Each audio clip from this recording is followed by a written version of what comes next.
Let's get more on the situation in and around Kiev and in the entire country now, live with Жералд Селенте. He's trends forecaster and publisher of the Trends Journal. Жералд, is it fair then to hold the government solely responsible for breaking the truce, punishing them with sanctions and accusing them of actually escalating the violence there in Kiev? Well, as an American, I'm not naive that our country's been involved in overthrowing a number of governments around the world. Iraq, Afghanistan, Libya, I could keep going on. I've never seen such overt action in destabilizing another country or putting America's 2 cents into it. And now this isn't speculation, these are facts. Because if you go back to December, the mid-December, at the National Press Club in Washington, Assistant Secretary of State Victoria Nuland giving a speech, sponsored, by the way, by Chevron, about what was going on in Ukraine, and how basically demanding that Ukraine join the European Union and sign the association agreement.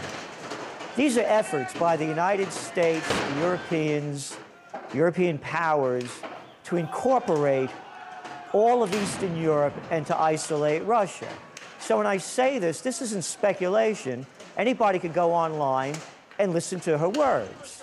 And she's also demanding that Ukraine obey the dictum set out by the IMF.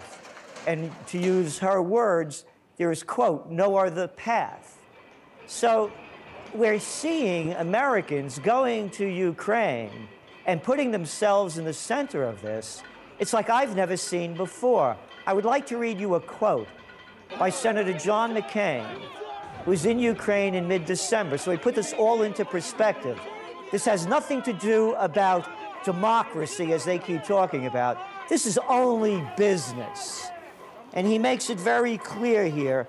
This is about the future you deserve, a future in Europe, a future of peace with all of your neighbors. The free world is with you. America is with you. I'm with you. So they're talking about business deals here. And that's all this is about. So, Жералд, with that foreign pressure, the domestic pressure now on Yanukovych, is he going to survive? What's the future now? I don't know, and it depends on how Russia plays into this as well.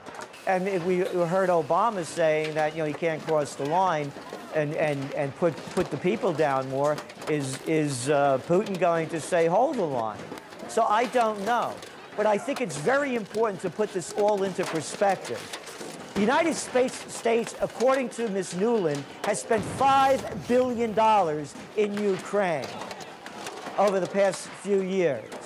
So this is about pushing Ukraine and saying that Ukrainians are European, when the polls are showing, that I read coming out of there, that most people are in favor of a Ukraine-Russian deal with other Eastern European countries rather than association with the European Union.